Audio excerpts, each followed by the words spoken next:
Hi, welcome to part 10 in my video series. This is the prenup, or what's known as the definitive agreement.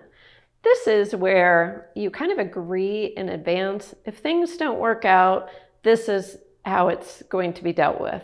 So in this definitive agreement, there are lots of different provisions. What I'm really going to focus on are what representations and warranties you're going to make about your family and your child that you're about to marry off, and what happens if those representations that you make are not really true and the buyer finds out about it after closing.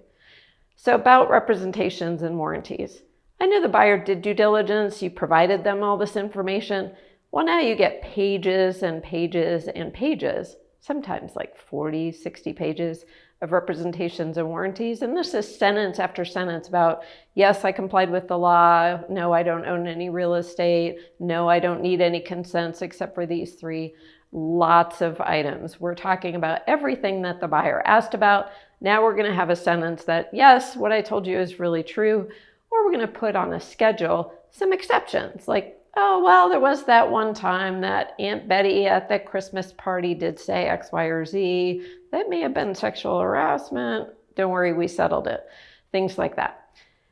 If after closing, any of those representations and warranties were actually not true when made, usually whether you knew about it or not, but they come out after closing, that buyer is going to come back and be able to get some money back from you. Usually money is set aside in an escrow account or something like that for a year to 18 months after closing. So there's this definitive time period of like, well, if you were, you didn't know that there was that sexual harassment event at the Christmas party and we find out about it, now the employee is claiming some money, things like that.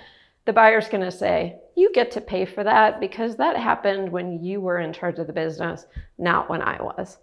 Other reps and warranties about like, is this really your child and do you have the right to marry them off? Those are going to survive possibly forever. Taxes, paying the government, those are going to survive for a very long time as well.